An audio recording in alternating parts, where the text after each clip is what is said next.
Bienvenue sur Les Jongleuses, le podcast qui t'aide à jongler joyeusement entre toutes tes vies et à créer la vie dont tu rêves vraiment. Ici, tu peux te reconnecter à toi et enfin faire de la place à tes émotions, tes désirs et tes ambitions. Je te partage mes meilleurs outils de coach pour te motiver, te bousculer et te chouchouter, ainsi que des conversations sans filtre avec mes invités pour ouvrir grand le champ des possibles. Je suis Ruth Manou, coach certifiée, et je te le dis, aujourd'hui c'est le premier jour du reste de ta vie. Let's go! Hello! Je suis ravie de te retrouver aujourd'hui pour poursuivre la série anniversaire du podcast, 5 ans plus tard, avec une invitée que j'aime beaucoup. Je reçois à nouveau Karine Langlois, que j'ai connue sous le pseudo de Karine la sage-femme. Si t'étais là au début du podcast, tu te souviens sûrement de notre tout premier épisode ensemble. À l'époque, elle nous avait ouvert les portes du nouveau paradigme de naissance entre science et sacré. Et pour beaucoup, à commencer par moi, sa parole avait mis des mots sur des vécus puissants et parfois difficiles à intégrer. 5 ans plus tard, la femme, la mère et l'entrepreneur qu'est Karine a évolué, s'est transformée, a traversé l'inimaginable et pourtant continue d'avancer avec une lucidité et une présence spectaculaire. Dans cette conversation, elle revient sur son parcours des 5 dernières années, son évolution depuis Karine la sage-femme et en particulier la façon dont elle a cheminé dans l'entrepreneuriat en cultivant sa sécurité intérieure. Tellement vital quand on vient d'un milieu où l'abondance financière n'était pas la norme. On a aussi parlé du retour de sa famille au Québec, du deuil de son fils Sévan qu'elle continue de tisser et du rôle essentiel de la communauté dans les passages les plus sombres de nos vies. C'est un épisode sans langue de bois, profond et lumineux. J'espère qu'il te touchera autant qu'il m'a touché. Et merci Karine d'être revenue partager un morceau de ton chemin avec autant de vérité. Bonne écoute. Hello Karine, welcome back sur le podcast. Hello Ruth, allô maman. C'est une joie de te revoir. Alors moi je te connais, je suis ton travail, je parle de ton travail à mes amis qui attendent des bébés. Mais il y a peut-être des personnes qui vont te découvrir avec cet épisode. Alors est-ce que je peux te demander de te présenter pour ces personnes?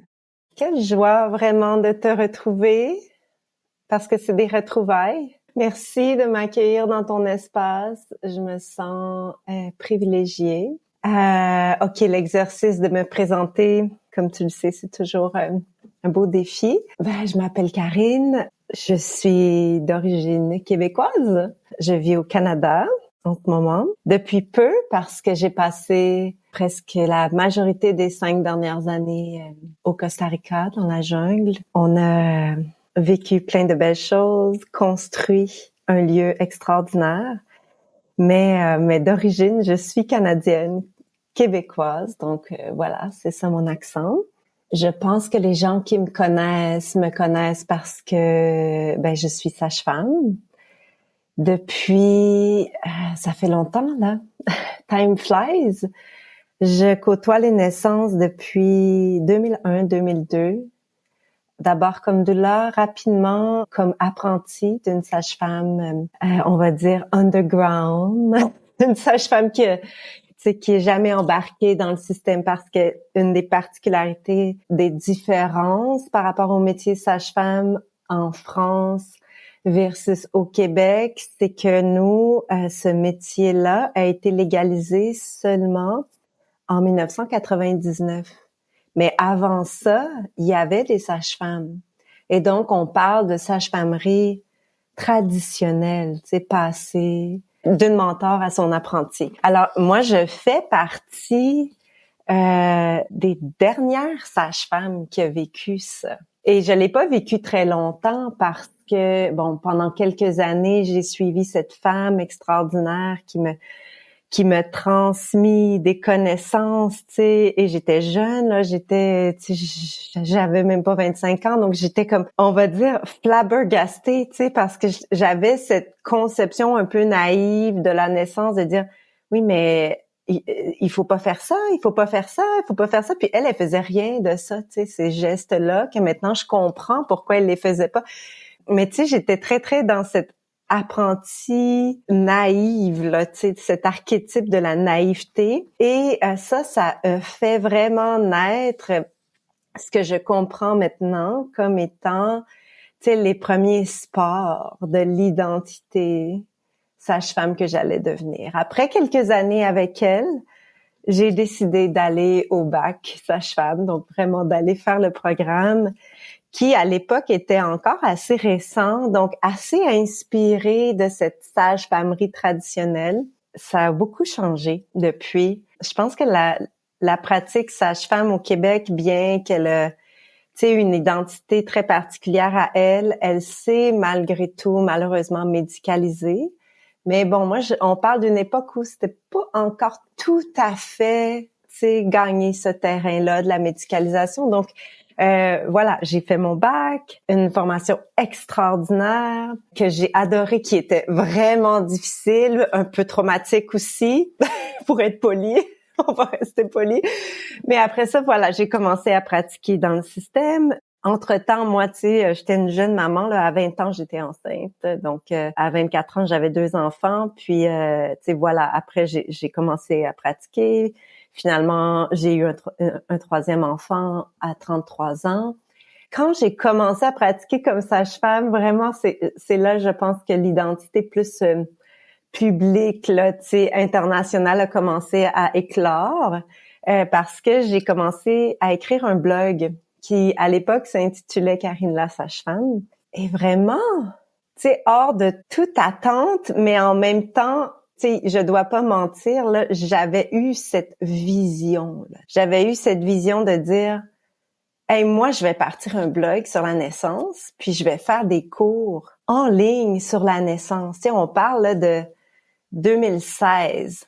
On était au tout début là, des cours en ligne et à l'époque, dans l'industrie, du moins au Québec, c'était beaucoup les hommes qui étaient dans cette industrie. Alors, s'il y avait des femmes, certainement, il y en avait, mais je les connaissais pas. Mais, ceux qui brillaient, c'était des hommes.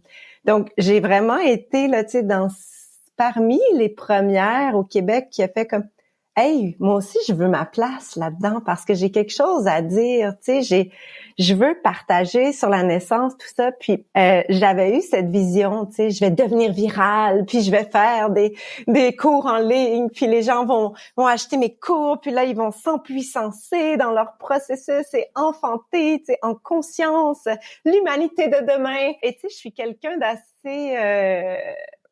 j'ai pas ma langue dans ma poche depuis pas mal tout le temps.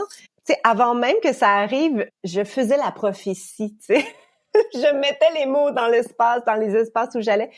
Et donc, j'ai vraiment quand même, je veux le dire là parce que ça fait partie de mon histoire, les gens se sont vraiment moqués là, de cette vision. On dit que ça avait pas d'allure, etc. Ont essayé de me décourager, m'ont traité de folle, ont arrêté de me parler, sont disparus de ma vie. Et j'ai vraiment vécu là, quand on est entrepreneur là, souvent les entrepreneurs d'expérience, parce que là maintenant je pense devenue une entrepreneur assez d'expérience. J'ai encore tout à apprendre, mais quand même, c'est quelque chose que j'ai entendu, cette espèce de deuil des relations, de l'identité de la vie d'avant. Donc moi, je l'ai vécu là, bang, avant même d'avoir mes premiers success stories, si on peut dire. J'ai continué parce que j'avais une vision, puis j'étais attachée et vraiment, il y a eu du divine timing parce que quand j'ai publié mon blog, on était à une époque où les gens avaient envie de lire des blogs. Maintenant, ça a évolué. Je pense qu'on est plus à une époque de podcast. Et de format court. Et de format court. Mais c'est pas ce qu'on va faire ici. C'est pas ce que moi je fais. Et voilà, c'est comme ça que tranquillement, mon histoire a commencé. Puis là, j'ai eu un certain succès et là, évidemment, l'Ordre des sages-femmes était pas contente que j'aille une business qui s'appelle Karine la sage-femme. Donc, c'est là que j'ai dû changer mon nom et que Quantique Maman est née. Je pense que c'est dans ces années-là que nous, on s'est rencontrés, dans ces premières années de Quantique Maman. Maintenant, Quantique Maman, c'était en 2018, donc on va avoir 7 ans en octobre cette année. Mais, avant ça, Karine la sage-femme était là. Fait que, c'est ça, cette année, ça va être la 8e année là que je suis l'élan de ma mission. Et là-dedans, il y a beaucoup de choses, plus personnelles, familiales que je pourrais partager, mais je te laisse nous amener là si tu as envie d'y aller. J'adore tes présentations à chaque fois. On n'a pas du tout envie que ça s'arrête. J'aime trop. Ah ben attends, je veux juste dire quand même, parce que là, il faut que je le dise. Vas-y. Écoute, en 2020, il y a quand même eu quelque chose qui a émergé un autre grand download parce que ça faisait partie du plan initial. Moi, j'avais dit, je vais partir un blog, je vais faire des prépas, puis un jour, on va ouvrir une école de formation, on va former des doulas, on va former des sages-femmes, on va former des médecins, tu sais. Et je pense que c'est là que les gens décrochaient, tu sais, c'était comme, elle est vraiment ambitieuse, celle-là. Là. Ben, coudonc, on l'a fait. En 2020, j'ai trouvé ma partenaire de rêve, puis on a ouvert l'école quantique et on a offert notre première formation. On en est encore à une seule formation parce que c'est quand même du boulot. C'est une formation de 300 heures pour devenir doula large spectre. Et ben, on est rendu, cette année, on a franchi les 1000 doulas formés en 4 ans. Alors, je pense que, voilà, suivons nos rêves. Ouais, mais alors tu sais que c'est absolument magnifique parce que au moment où on s'est parlé il y a 5 ans, donc moi je t'ai connue, j'ai connu ton blog, Karine la sage-femme, qui m'a aidée à tisser l'après la naissance de ma dernière petite. Et ensuite, je t'ai suivie et tu as changé ça en Quantique Doula. Mais ce que je trouve absolument génial, c'est de voir ton évolution. Parce qu'au moment où on s'est rencontrés, tu venais juste de lancer l'école. Et là, on voit que ça prend forme, on voit que ta vision, elle grandit. Et c'est absolument fantastique. Moi, ce que j'aimerais savoir, c'est comment est-ce que tu as fait pour pas lâcher cette vision. Parce que tu vois tout ce truc de ok, on me prend pour une folle, mes relations sont vaines, on croit pas en ce que je fais, mais ça tu ne sais qu'après, tu sais qu'après ils viennent te dire ah au fait comment t'as fait ce truc? Je sais que je rigolais mais comment t'as fait? Mais comment est-ce que quand t'es dans le moment, tu fais pour ne pas lâcher? C'est moi je crois au dharma. C'est le dharma, c'est vraiment cette mission d'âme sur Terre. Je pense que c'est la raison pourquoi on choisit de venir vivre cette expérience humaine dans ce corps qu'on a en ce moment, dans cette dimension qui est vraiment difficile à vivre avec toutes ces sensations physiques possibles, le large spectre des émotions, de l'amour à la haine, tu sais, de la vie à la mort, de la naïveté jusqu'au deuil. Et je me dis, pourquoi on viendrait vivre une expérience aussi difficile si c'est pas pour exaucer notre dharma sur cette terre? Et vraiment, tu sais, on n'est pas programmé en ce sens, malheureusement. T'sais, on vient d'une lignée très patriarcale, d'une histoire très violente depuis longtemps, où surtout les femmes, on nous dit qu'on est encore plus nées pour un petit pain que les hommes. Nous, au Québec, c'est vraiment très, très culturel judéo-chrétien, que le peuple québécois est né pour un petit pain, puis que c'est comme ça qu'on va gagner le paradis. Faut être fier de notre résilience à traverser l'hiver, tu sais, puis à pelleter la neige, puis à survivre le mois de février, puis tu sais comme à arriver avec très peu, puis à travailler fort jusqu'à sa retraite où tu vas tomber malade, puis finalement te rendre compte que tu as raté ta vie, tu sais. Fait que moi, je sais pas, mais j'ai toujours eu cette intuition que j'étais pas née pour ça, mais je suis née dans une famille qui inconsciemment m'a toujours préparée, programmée à aller sur cette ligne-là. Tu sais, je viens d'une famille de classe moyenne basse, tu sais, pas élevée, là, tu sais, comme sur la limite, on était correct, mais tu sais, j'ai grandi dans un petit village rural, isolé, où il y avait énormément de vulnérabilité, d'analphabétisme, je perds mes mots. On les retrouve. D'alcoolisme, de drogue, tu sais, mes amis se faisaient battre, puis je les attendais sur le balcon, puis après on allait jouer, puis on n'en parlait pas. Tu sais, comme c'était vraiment très violent et beaucoup d'abus. Et moi, j'ai été aussi victime de ces choses-là. Tu sais, fait que je viens vraiment d'un trou. Malgré ça, j'ai toujours eu cette conviction que j'étais née pour plus que ça. Et je pense que moi, c'est ça qui a fait que je m'en suis sortie versus les autres qui ont seulement reproduit le schéma social qu'ils ont toujours connu, pour lequel, tu sais, on leur a dit qu'ils étaient nés. Moi, je suis la première femme de ma lignée familiale qui a été à l'université. Je suis la première femme de ma lignée familiale qui a généré son premier million à un moment donné. J'en ai généré plus qu'un depuis, mais tu sais, et donc c'est sûr que je suis j'ai déconstruit beaucoup de choses qu'on avait programmées en moi. Donc, je pense que comment on survit à ça, c'est d'avoir le courage de son dharma, tu sais. Puis d'avoir le courage de dire que, ben ok, je vais aussi avoir des deuils là-dedans, tu sais. Tu sais, moi, j'ai perdu des relations que je pensais avoir pour la vie parce que j'étais plus cette identité de la Karine pauvre et endettée. Parce que là, soudainement, à un moment donné, j'ai réussi à clairer toutes mes dettes. Puis, tu sais, je vivais dans une certaine abondance financière qui rendait, j'imagine, tous ces gens-là inconfortables de me côtoyer. Et pourtant, je suis restée la même personne. Si ça se trouve, même, je pense que je suis une meilleure personne encore. Et tu sais, mais ces gens-là, ils étaient pas prêts à me suivre. Donc, on les laisse partir, on envoie de l'amour. Puis moi, je me dis peut-être qu'un jour ils vont revenir. Puis mes bras seront grands ouverts, tu sais, parce que je les aime encore. Mais il faut accepter aussi, c'est ça, d'avoir le courage.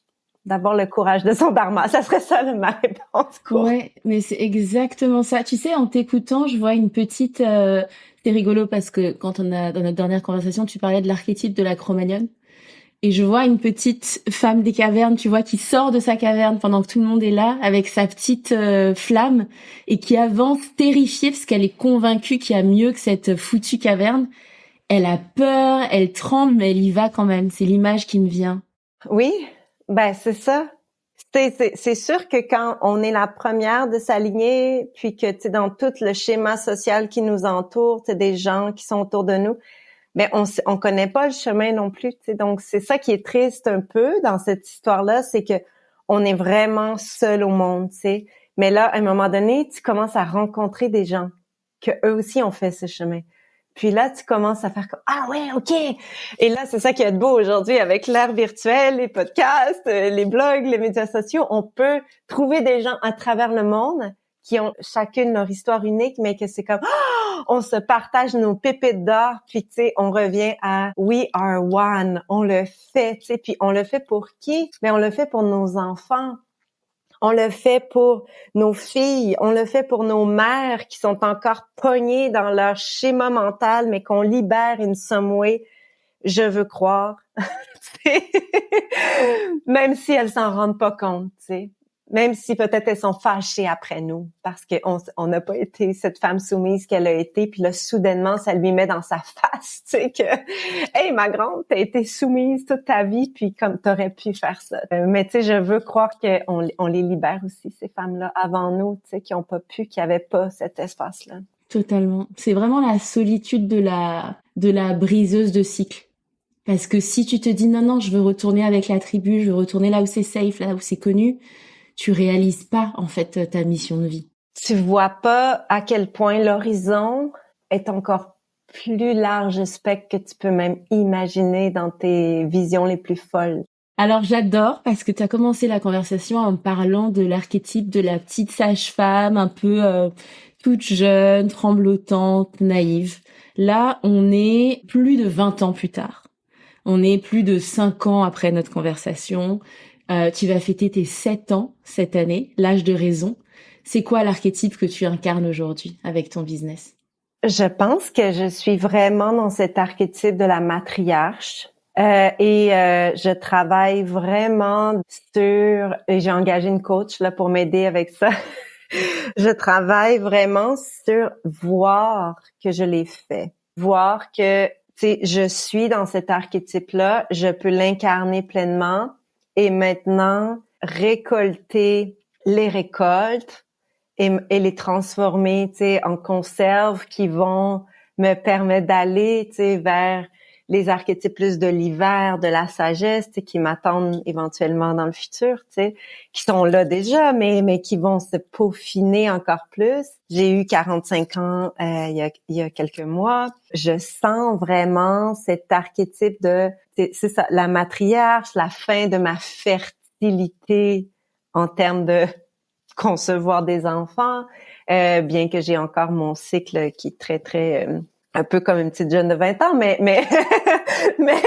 mais je ne pense plus que je suis, tu sais, de toute façon, je n'ai pas le projet d'avoir d'autres enfants maintenant, mais tu sais, c'est ça, j'arrive vraiment dans cet automne confortable où la vue est belle et en ce moment, ce que je travaille, c'est de voir les couleurs, de voir la vue, de m'asseoir et de regarder le travail accompli, de regarder, OK, qu'est-ce que je fais maintenant avec ces récoltes-là et comment je peux continuer de penser au prochain jardin, au prochain projet, etc.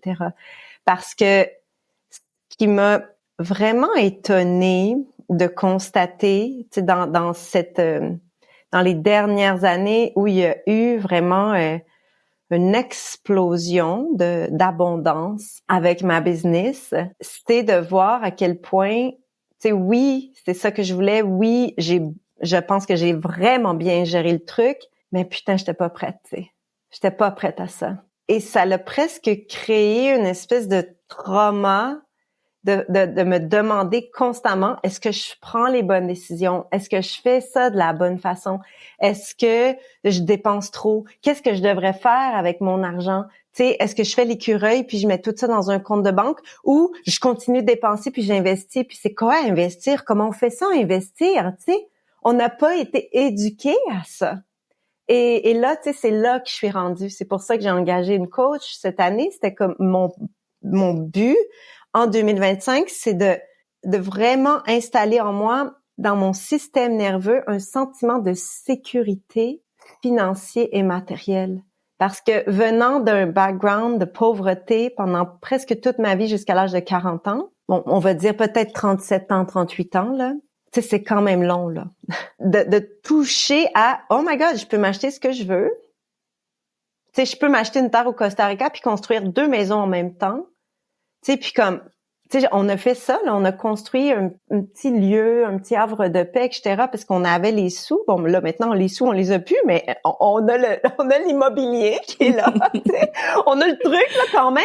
Fait Vous avez la valeur. On a la valeur, là, tu sais. là. Mais, tu sais, de vivre ça, puis de prendre ces décisions-là, puis d'avoir personne pour me coacher, puis me dire, Karine, tu peux investir ici, tu peux faire ça ici. Voici comment tu te verses des dividendes sans trop payer d'impôts. Tu sais, comme voici comment diminuer tes dépenses. Voici comment assumer tes dépenses.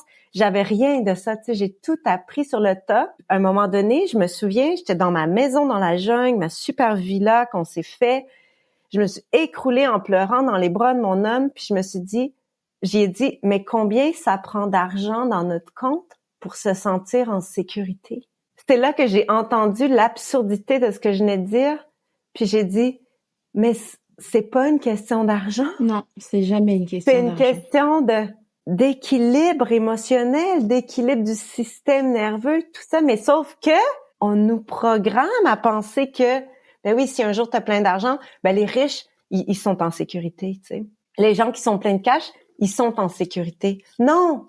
La sécurité, c'est pas nécessairement combien tu as d'argent dans ton compte, tu sais, c'est comme oui, ça aide, c'est sûr, mais c'est surtout ta sécurité émotionnelle, ta sécurité relationnelle, ta sécurité dans ta façon de naviguer les situations de la vie avec tes enfants, avec ton mec, avec ta blonde, avec tes amis, avec ta mère, tu sais, comme avec toi-même.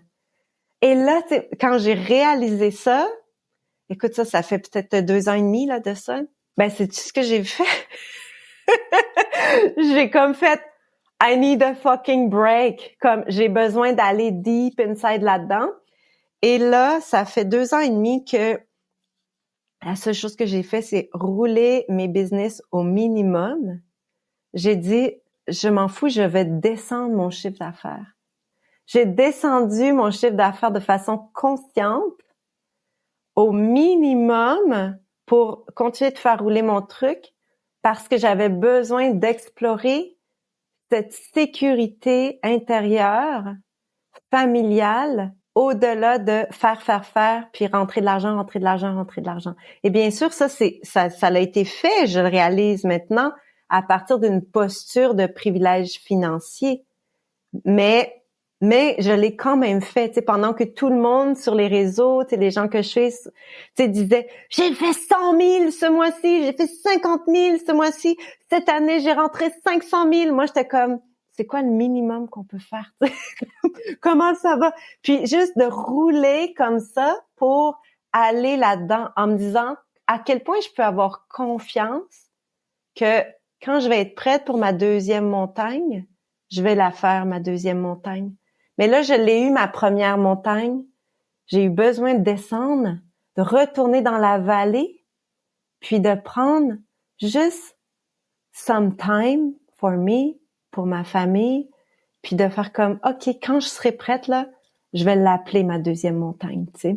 Et là, ça s'en vient. C'est une raison pourquoi on est revenu au Québec, parce que j'étais comme, faut que je sois au Québec pour cette deuxième montagne, tu sais, j'ai besoin. Et je sais pas encore exactement comment elle va être. Je laisse la vie me montrer, mais j'ai confiance que je peux y arriver. Et là-dedans, ce qu'on n'a pas dit, puis tu sais, je me souviens même pas, là, si c'était arrivé quand on s'était parlé. J'ai l'impression que oui. Mais tu sais, c'est que on a perdu un enfant en 2000. C'était arrivé, on en a Oui, parlé. c'est ça. On a perdu Sévan, mon premier fils. Il allait avoir 19 ans. Et tu sais, bien que quand il est décédé, je suis disparue pendant plusieurs mois. Puis j'ai aucun souvenir de ces mois-là. Mais quand je suis revenue, il y a aussi eu ce trauma response, tu sais, à la perte de mon enfant, de me défouler dans le travail. Donc ça, c'était très lucratif. Ça explique pourquoi j'ai eu cette première montagne aussi grosse que l'Everest presque. Parce que j'étais là, tu sais, comme j'ai perdu un enfant. Il est où le sens de ma vie? J'arrive plus à être une mère. J'ai pas réussi à pas perdre un enfant. Tu sais, c'était fucked up mon mental. Fait que, Oh, mais c'est normal, c'est la douleur, enfin c'est juste tellement normal. ben oui, et puis tu sais, je trouve ça du génie comme réaction, tu sais. C'était du génie. Puis, tu sais, entre-temps, moi, je me suis spécialisée aussi en trauma et somatique. J'étais allée étudier dans ces 2 ans et demi où j'ai pas vraiment travaillé. J'ai étudié le trauma et somatique pour comprendre justement ces réactions-là qu'on a face à un trauma aussi géant, comment les gens réagissent. Et moi, c'était ma réaction. Donc, tu sais, comme je me suis défoulée. Quand je suis revenue, je travaillais des 80 heures semaine. J'avais une nounou qui aidait Martin parce que j'avais mon bébé que j'allaitais 4 ans à travers le deuil. Donc ça, c'est assez une victoire. C'était à peu près ça que je faisais. J'allaitais mon bébé, puis je travaillais et j'avais une nounou qui aidait mon mec à tout faire, là. Tu sais, j'avais une femme de ménage. J'étais pas là pendant presque 2 ans. J'ai juste fait ça et c'est comme ça qu'on a construit l'école. Puis tu sais, encore aujourd'hui, régulièrement, Mélanie et moi, on se dit, voir qu'on a fait ça. Il y avait même pas de ChatGPT à l'époque. Voir qu'on a écrit tous ces documents-là, tu sais, de nous-mêmes. Voir qu'on a fait ça. Je dis, oui, mais c'est ça, c'était un trauma response pour moi, en tout cas. Ouais, mais tu sais, c'est vraiment ça, c'est vraiment ça, mais c'est rigolo parce que en reparler 5 ans après, à l'époque, quand tu me le décrivais, effectivement, on sentait que c'était très lié à la perte de Sévan. Tu voyais des signes, tu disais, bah, c'est lui qui m'a poussé vers, c'est Mélanie, hein, ta partenaire. Ouais. Et tu voyais plein de signes. Alors, je comprends complètement que c'était ta façon de cope à l'époque, mais c'est hyper intéressant de t'en entendre reparler 5 ans après. Et ce que tu me décris là, tu sais, le fait de te dire, en fait, bon, je suis pas câblée pour gérer l'abondance. C'est hyper intéressant que toi, tu aies eu le recul parce que chez la plupart des gens que je vois, ça va plutôt en session ou si on travaille sur l'argent, tout ça. C'est des gens qui vont aller se saboter. Ils vont flamber, ils vont faire n'importe quoi avec leurs sous. Tu vas te saboter parce qu'en fait, tout ton système nerveux est câblé de façon à te dire, bah non, je peux pas aller au-delà d'un certain truc parce que si je vais au-delà de ça, effectivement, je me sens complètement dérégulée alors que sur le papier, tout va bien. Qu'est-ce qui a fait que toi, t'es pas allé au sabotage et tu t'es dit, attends, il se passe un truc là, je me sens pas safe dans mon corps, je vais aller travailler dessus plutôt que de... Ou alors tu aurais pu aussi aller jusqu'au burn-out, tu vois. Travailler, pas arriver à t'arrêter. Et ça aussi, ça aurait été une forme d'auto-sabotage. Qu'est-ce qui a fait qu'à un moment donné, tu t'es dit, attends, il y a un truc qui va pas, il faut que j'aille travailler sur moi et me recabler. Je pense que c'est toute la guidance divine à travers le deuil parce que, tu sais, il y a eu cette trauma response qui était tellement intelligente, qui était tellement brillante, qui était un cadeau de s'évanouir, mais un cadeau, tu sais, divin, le total. Un instinct de survie absolument brillant, intelligent. Parce que, en fait, à travers tout ça, je ressentais la douleur de la mort de mon enfant. Je savais que j'allais pas complètement dedans en travaillant. Mais parce que ce que je ressentais déjà, ce niveau-là de ressenti, c'était déjà inimaginable d'aller encore plus dedans. Alors pour moi, je pense que c'est vraiment mon deuil qui m'a guidée un peu comme un mentor à naviguer ça. Parce qu'après 2 ans, évidemment que j'ai touché à une forme de burn-out. Parce que, tu sais, là-dedans, on gère, tu sais, comme l'école, on avait 2 cohortes par année pendant 2 ans, c'était complètement débile. Tu sais, l'argent rentrait, mais en même temps, elle sortait parce qu'on avait des consultants, on avait de la production, on avait, tu sais, comme, on finit, tu sais, nos 2 premières années, on n'a fait aucun profit, là, tu sais, puis on avait des chiffres de fou. Mais quand même, on se versait des salaires, on avait des dividendes, tu sais, comme des frais de consultation, etc. Fait que, bref, c'était hyper intense. Puis après 2 ans, c'est comme si tout mon corps me dit it's time to feel it all. Et justement, c'est quand j'étais dans ma chambre, puis tu sais, j'étais comme je me suis effondrée et moi je suis devenue suicidaire là, tu sais.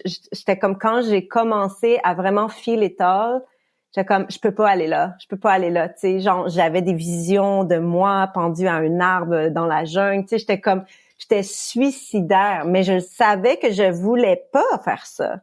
Mais j'avais ces visions-là. Il y avait comme une partie de moi, de la mère qui souffre trop, qui dit mais si on allait le rejoindre. Et là, tu sais, il y avait tout le temps mon petit garçon à mon sein qui me disait mais non, il a besoin de mon lait. Tu sais, moi, je me suis vraiment attachée à ça. Tu sais, il a besoin de mon lait. Je peux pas aller là. Puis là, tu sais, comme dans tout ça, tu sais, je me suis effondrée et il y avait cette question, combien j'ai besoin pour me sentir en sécurité, pour pouvoir prendre une fin de semaine de congé, tu sais, des semaines de 4 jours ou 3 jours, etc. Et, Martin, tu sais, à l'époque, c'est ça, moi, j'avais commencé à étudier trauma somatique, les thérapies psychédéliques parce que bon, mon fils est mort, bon, il y avait une maladie, mais tu sais, ultimement, il était stable dans sa maladie, on pensait qu'il allait vivre, mais il était quand même en dépression, il y avait des problèmes de dépendance et il est mort d'une overdose avec des psychédéliques. Et normalement, tu sais, quand c'est bien fait, tu meurs pas d'une overdose de psychédéliques, tu sais. Fait que je comprenais pas. Donc moi, je suis allée étudier pendant 1 an une formation complètement c'est extraordinaire, mais en même temps, ça n'a même pas de bon sens comment c'était cher, mais ça fait partie des dépenses folles que j'ai fait. Mais c'était une formation qui m'a amené tellement de connaissances, sur le système nerveux, sur comment transcender les traumas avec ou sans psychédélique, parce que moi, c'est pas quelque chose que je fais dans ma vie. Mais là, j'étais dans cette formation-là pour essayer de comprendre pourquoi mon fils avait eu ces comportements-là, dans sa fin de vie, que moi, je comprenais pas à l'époque. Et ça m'a vraiment amené à comprendre, wow, c'était tellement intelligent, il faisait ça pour répondre à son trauma de sa mort inévitable. Mais on n'a pas su l'accompagner personne parce que personne à l'époque comprenait les réponses au trauma. Tu sais, là, maintenant, c'est nouveau. On commence à comprendre, à avoir de la compassion, à normaliser ces comportements autodestructifs comme étant une façon d'apaiser quelque chose, de façon temporaire, bien sûr, mais après, on y retourne, puis comme ça, on sent pas trop, tu sais. Mais bon, à l'époque, on comprenait pas ça. Fait que moi, j'avais beaucoup ce remords de la mère qui avait pas su comprendre. Donc, j'étais allée me former pour transcender ce remords, pour comprendre l'intelligence que mon fils avait eue, tu sais, puis lui demander pardon in some way. Et donc, j'étais dans ma chambre suicidaire et tout, et Martin me prit par les épaules et il me dit, Karine, je pense que it's your turn. Tu vas y aller, tu sais, ça fait depuis que Sévan est mort que tu étudies l'ayahuasca, que tu lis tous les livres. It's your turn, elle t'appelle, elle te parle, je l'entendais me parler, tu sais, c'est fou de dire ça, là, mais j'entendais la grand-mère me parler pour m'expliquer pourquoi mon fils elle avait aussi travaillé avec elle, etc. Puis elle disait, tu vas comprendre, mais que tu viennes, tu sais. Puis moi, je voulais pas, j'étais terrifiée à aller là. Et mais là, tu sais, c'était comme soit que je m'en vais dans mes idées suicidaires ou soit que je vais chercher de l'aide. Fait que je me suis payé une retraite dans un centre de retraite hyper luxueux parce que il était pas question que j'aille dans une petite hutte sur le sol avec n'importe qui faire ça, là. J'ai comme, prenez-moi en charge puis faites-moi sentir comme une princesse parce que je suis terrifiée.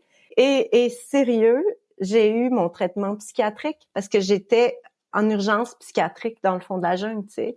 Et pour moi, ça me sauvait la vie. Donc, tu sais, de faire les 3 cérémonies d'ayahuasca, ça me ramenait à, OK, tu sais, on meurt toutes, mon fils est mort, tu sais, j'ai quand même une mission sur cette vie, on a signé pour ça, j'ai 3 enfants, tu sais, la mission de Quantique Maman, ma mission comme, tu sais, en tant que Karine, sage-femme, thérapeute, whatever else que je vais découvrir, elle ne fait que commencer. Tu sais, je suis revenue chez moi puis j'étais comme, OK, je vais prendre un petit break. Et j'ai pris une pause du travail. J'ai accepté de juste surrender, faire confiance.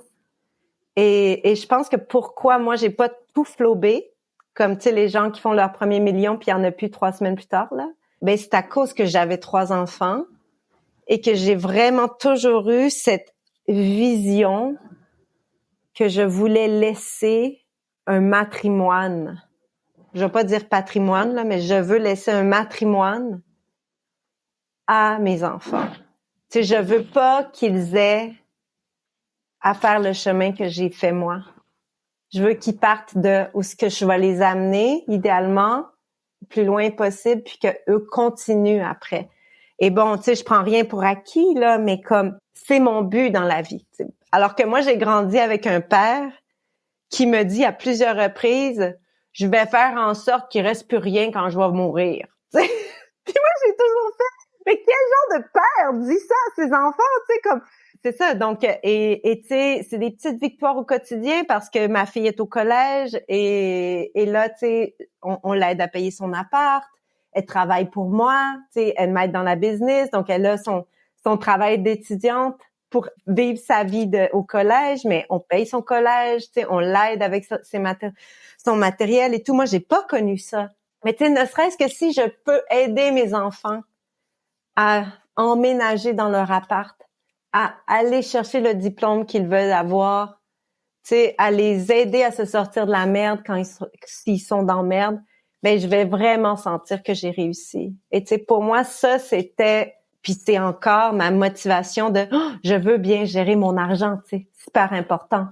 Fait que c'est pour ça que cette année, j'ai pris une coach pour ça, pour me dire aide-moi comment gérer. Et une des premières choses qu'elle me dit en regardant mes livres, c'est mais t'es super bonne. OK, comment je peux l'entendre que je suis super bonne déjà intuitivement? Alors que, tu sais, c'est ça, mon background, c'est que je me faisais un peu comme taper dessus dans mon estime, puis tout, puis, tu sais, rêve pas grand, ma fille, etc. Mais là, est-ce que je peux l'entendre? Que je peux rêver grand? Je suis habile, peut-être même. Tu sais? Puis que je suis capable d'y aller, puis je suis capable de montrer à mes filles, puis de croire en elles, puis de leur dire, tu peux tout faire, ma chérie. C'est génial parce que en t'entendant, on comprend qu'en fait, tu t'es fait... t'as avancé dans ta vision sans te poser de questions, t'as posé les actions, et c'est comme si une partie de toi rattrapait le cortège et disait « Attends, c'est moi qui fais ça? J'ai droit à avoir ça ?» Et j'adore cette image. Et au-delà de ça, je t'envoie un énorme câlin virtuel pour ce que t'as vécu suite à la perte de Sévan. Et je suis tellement contente que t'aies été prise en charge, que t'aies été guérie, que t'aies été soignée. Mais ouais, on sent que ça a été et puis c'est sans doute pas fini parce que je pense pas qu'on se remette jamais complètement de la perte d'un enfant. Mais ouais, juste je t'envoie un énorme câlin virtuel à travers l'océan, vraiment.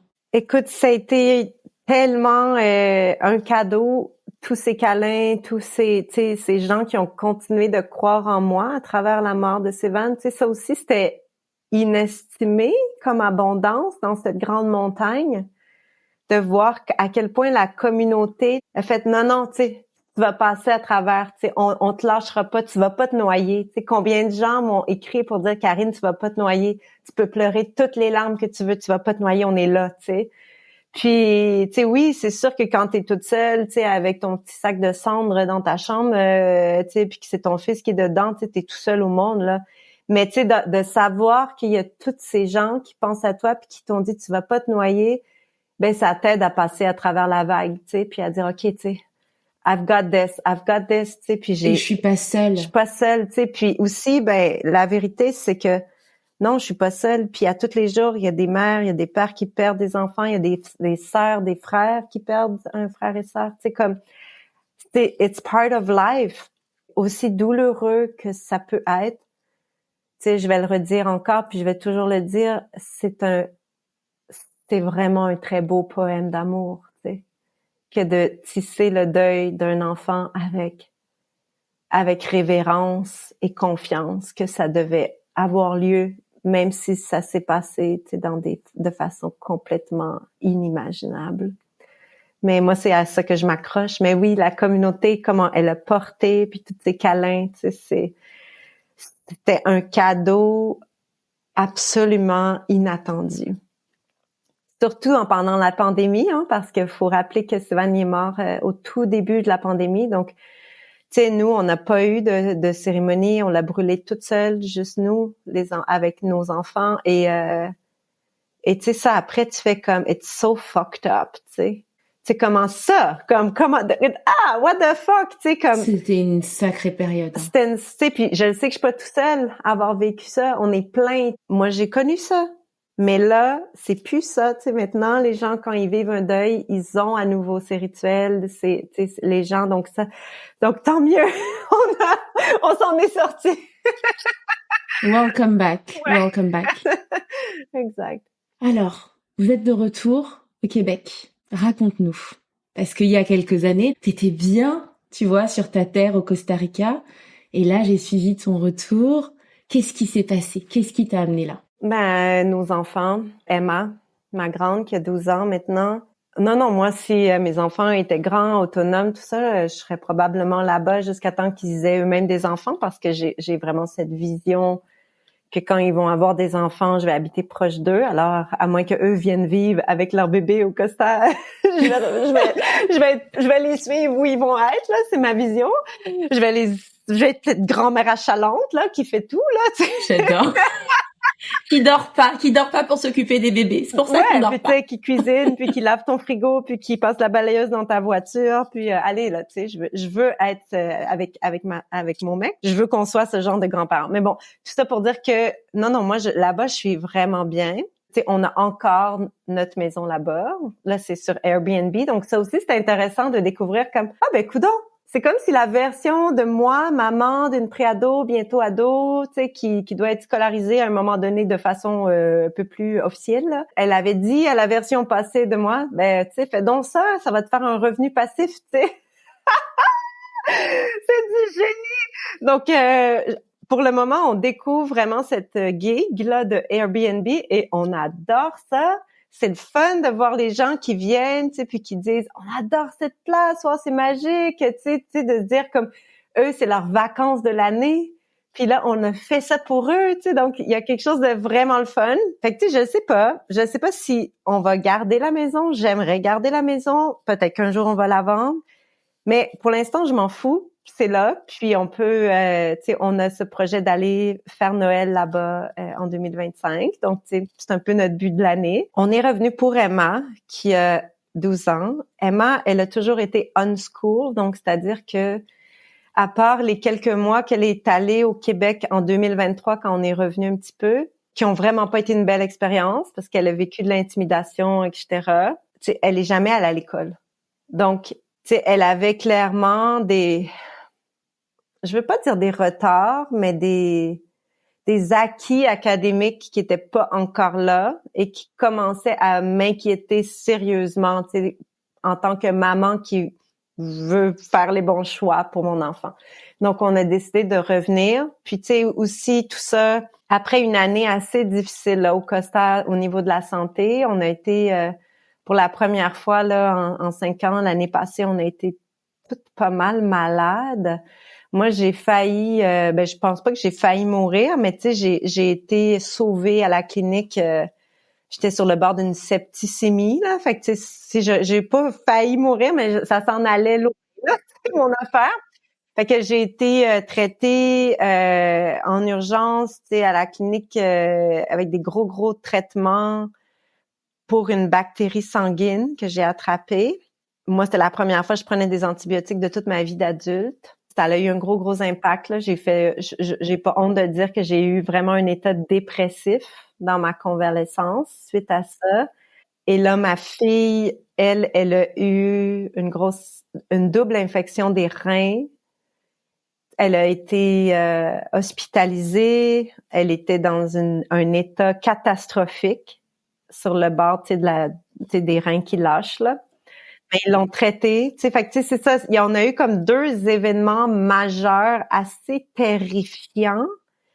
Et quand ça l'a touché ma fille, parce que moi, je peux prendre, tu sais, moi, j'encaisse. Tu sais, on est adulte, là, ça va, allez, on y va. Mais là, quand c'est ton enfant qui est sur le lit d'hôpital, tu sais, en plein milieu de la jungle, avec des soins que tu sais qu'ils font plus ça depuis longtemps, tu sais, en Amérique du Nord ou en Europe, c'était assez fréquent, là, tu sais. J'étais comme, OK, I need a fucking break de la jungle. J'adore la jungle, mais j'ai besoin de revenir au Québec pour refaire notre santé. Fait que c'était vraiment notre motivation de dire, on vient reconstruire notre santé avec des bons suppléments, de la bonne bouffe, qu'on peut contrôler un peu plus, qu'on peut varier un peu plus aussi. Et surtout, on met Emma à l'école. Et là, on a trouvé une école pour Emma, pour Emrys, parce que là, maintenant, il commence l'école. Et on est tellement apaisés de cette école. Donc, c'est comme la première fois depuis 5 ans, depuis novembre 2019, dans le fond, qu'on est au Québec et qu'on sent que le Québec veut de nous à nouveau et que nous, on veut de lui à nouveau. OK, donc il y a un alignement qui est là, quoi. Tout s'est aligné, tu sais, on avait besoin de certains suivis pour Emma, justement, puis en l'espace d'1 mois, on a eu nos rendez-vous, tu sais, c'était comme, wow, ça marche, là, tout marche. Tu sais, l'univers veut, fait que, et aussi, en tant que gestionnaire d'entreprise puis d'employés, j'avais besoin d'être sur le terrain puis de voir mes employés, de toucher, tu sais, d'être touché, d'être derrière eux, parce que là, ça fait 5 ans que je gère des employés à distance. Ah, parce que toute ton équipe est restée au Québec et toi, t'étais du Costa Rica. Ouais, mais là, on a vraiment une plus petite équipe parce que, tu sais, j'ai baissé mon chiffre d'affaires, tu te souviens? Fait que, on a minimisé l'équipe. Mais quand même, tu sais, j'avais besoin d'avoir mon monde et aussi pour les projets qui s'en viennent parce que j'ai des projets que je veux faire. Ben là, tu sais, on va engager à nouveau et je veux être là pour former, tu sais, les gens. Fait que, c'est ça, le Québec a eu mon cœur à nouveau. Malgré l'état politique de l'Amérique du Nord, j'ai comme une confiance intuitive que c'est là qu'on doit être. It's all good.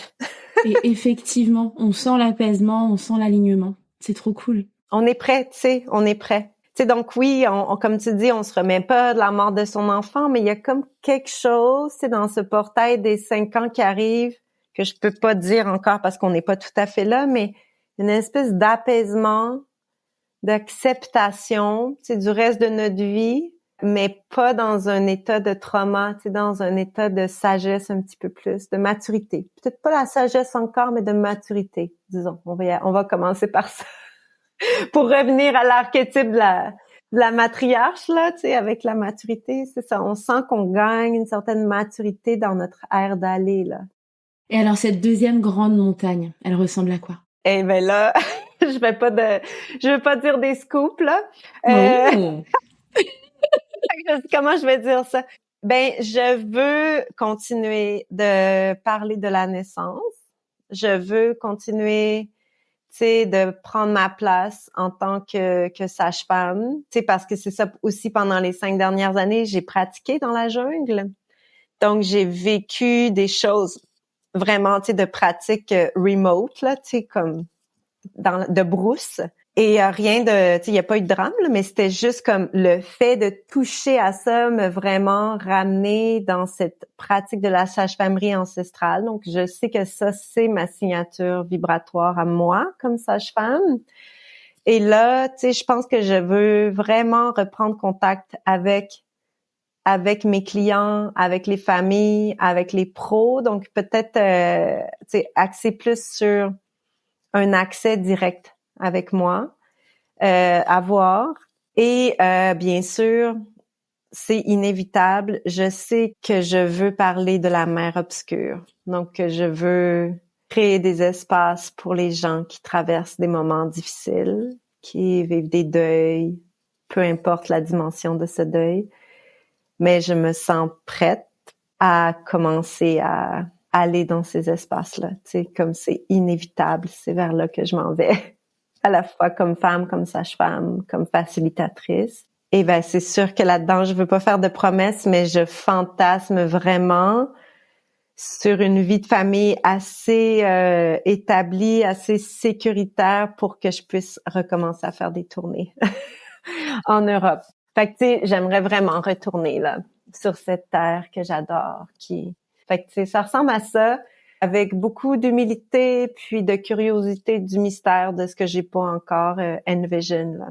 Mais tu sais, sais-tu quoi? Ma deuxième montagne, et toutes celles qui vont suivre dans cette grande traversée de ma vie, si j'ai cette chance de vivre longtemps, j'ai vraiment cette intention de la vivre avec le contentement et avec la présence du quotidien, de la simplicité. C'est pour ça qu'on est revenu au Québec aussi, vraiment pour ce retour à la simplicité et au contentement. Ça veut pas dire que je ferai plus de millions puis tout ça. Je suis all in, tu sais, pour l'abondance, puis faire le bien pour l'humanité, récolter de l'abondance financière en échange. Mais j'ai pas besoin d'extravagance. J'ai pas besoin de ça. Non, et puis il peut y avoir de l'abondance sur une terre très solide, très stable et très simple. Ça peut aussi être abondant. Ben c'est ça. Fait que tu sais comme tu sais s'il y en a d'autres des millions qui s'en viennent pour moi, allez, I'm taking them all, tu sais parce que Of course! je sais que je suis une bonne personne qui gère bien de l'abondance. Puis tu sais il y a quelqu'un que je suis, tu sais j'écoute son podcast et tout, elle dit si t'es une personne qui fait le bien dans la vie, t'as la responsabilité de devenir quelqu'un d'abondante. Tu sais, puis je suis comme right on, tu sais, I'm all in.